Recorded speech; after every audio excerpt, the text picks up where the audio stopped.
Clark. Real quick, can everybody pull out your orange sheet of integrity? The orange sheet of integrity.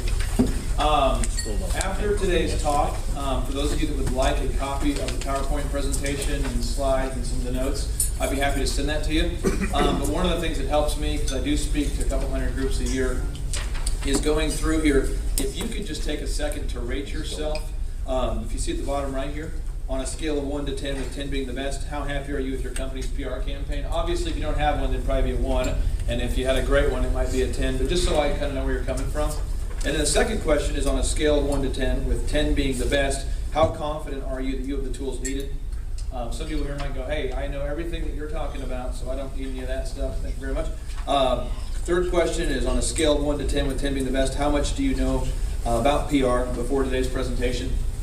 And you can see the following questions, but if you'll just go ahead and fill that out there, that'll help me a lot there. And then if you put your name, phone number, and email after the event, I promise I won't spam you or send you a bunch of things in the mail over and over. But what I will do is I will send you a copy of the PowerPoint presentation, the slides, and any follow-up questions you have, you can just call me or email me and we'll help you out there. So this is for your benefit, for me to know where you're coming from.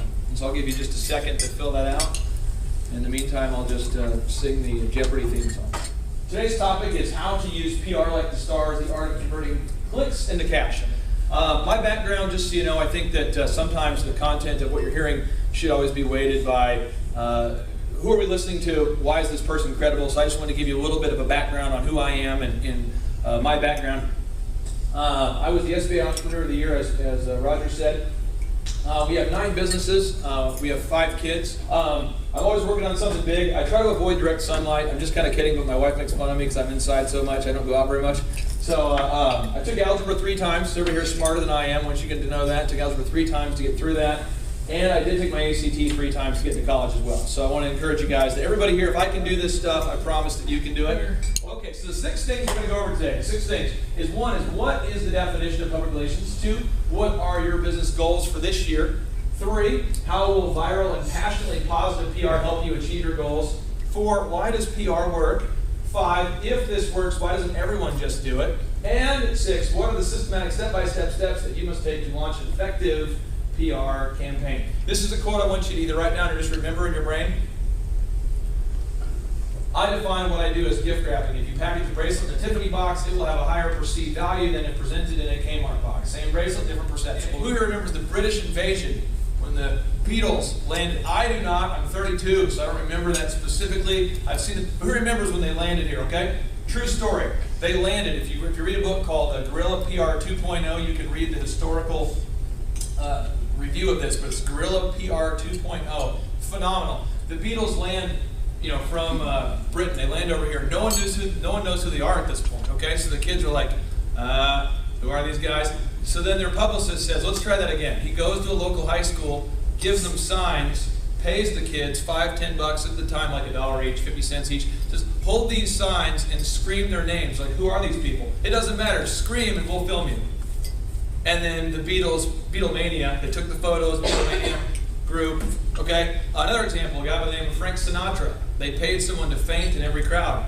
And then a guy by the name of Michael Jackson thought that was a good idea and paid 3 or 4 people in every crowd.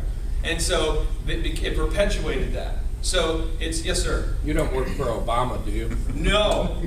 But I will tell you that one of the things that's hard for me to deal with is, regardless of where you line up in your political views, one of the things that's it was hard for me on the outside in looking into it, is PR can control what people think, whether it's true or false.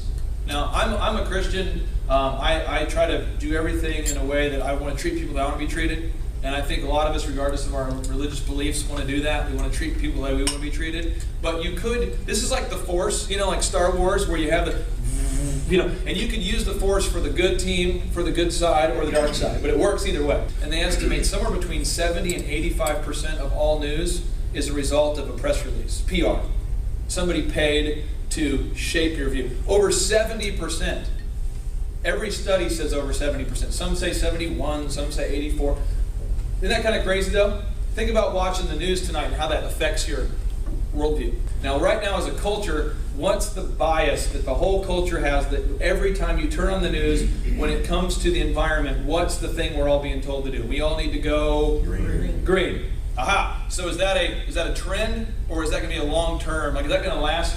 Is that a fad or a trend? Is that going to last beyond a year, you think? A trend?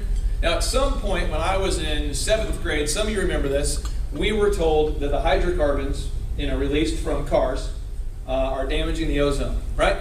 And so what we say is, as a country, somehow, from my age 12 till now, we've gone from, we should probably go green, to now it's irrefutable. If you don't go green, there's something wrong with you, okay? Now, regardless of whether we agree with this or not, this is a trend, right? Now, what if you were the expert in your community, right, about this infringement on rights and security, and you know everything about security because you're the guru? Couldn't you kind of appoint yourself to be the guru? And then when every time the media writes a story about security, they're like, we're live here with such and such from, and it's you.